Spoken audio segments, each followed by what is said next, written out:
মহানবী সাল্লাল্লাহু আলাইহি ওয়াসাল্লাম ও সাহাবায়ে কেরামকে অনুসরণ করে তৈরি করা হয়েছে সিলেট কোম্পানীগঞ্জ উপজেলার ভিতরে কোম্পানীগঞ্জ মানব কল্যাণ সংস্থা নামে একটি সংগঠন। আজকে ছিল এই সংগঠনের অভিষেক অনুষ্ঠান।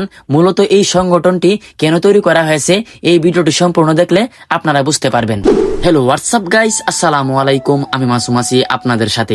গাইস, ভিডিওর থাম্বনেল দেখে বুঝতে পারতেছেন আজকের ভিডিওটা কি নিয়ে। গাইস, আমি আজকে যাইতেছি এমন একটা সংগঠনের অভিষেক অনুষ্ঠানে, যে সংগঠনের মূল উদ্দেশ্য হলো মানুষের সেবা করা এবং কল্যাণমূলক কাজ করা। এখন গাইস, আমি চলে আসলাম সিলেট কোম্পানীগঞ্জ উপজেলার দারুল আরকাম মাদ্রাসার ভিতরে, কারণ এইখানে হইতেছে এই অনুষ্ঠানটি। অনুষ্ঠানের ভিতরে প্রবেশ করার পর দেখুন আমার আশেপাশে কত মানুষ বসে আছে এই অনুষ্ঠানটি দেখার জন্য। এই সংগঠনটির নাম হলো কোম্পানীগঞ্জ মানব কল্যাণ সংস্থা, একটি রাজনীতি মুক্ত ও অলাভজনক সংস্থা।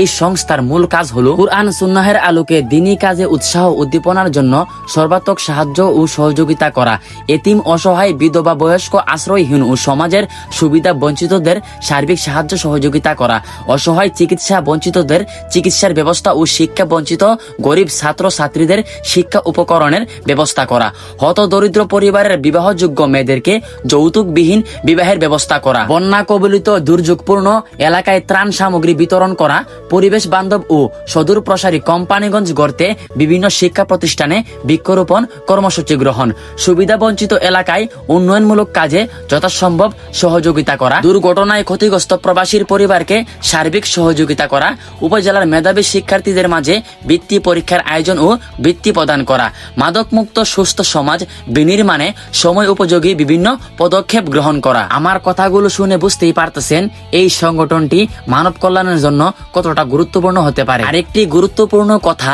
এই সংগঠনের মেয়াদ থাকবে 2 বছর।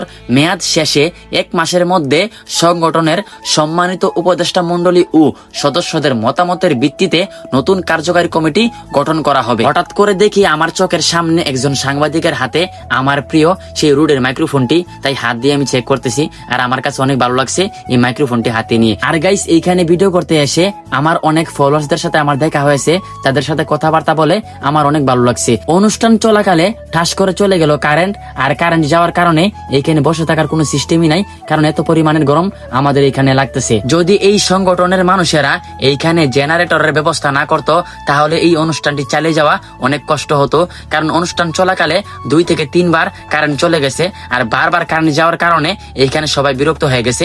আমি নিজেও অনেক বিরক্ত, কারণ এত পরিমাণের গরম যে ভাই দম বন্ধ হয়ে যাওয়ার মতো। এখন এই মাদ্রাসার মধ্যে থাকা কিছু বাচ্চাদেরকে কোম্পানীগঞ্জ মানব কল্যাণ সংস্থা এই সংগঠনের পক্ষ থেকে কিছু উপহার দেওয়া হয়েছে। উপহারটি পেয়ে দেখুন তারা কতটা খুশি হয়েছে। এখন গাইস, আমরা দোয়া দুরুদ করতেছি, কারণ অনেকক্ষণ যাবত এখানে আমরা বসে আছি আর এত পরিমাণের গরম যা বলার মতো না।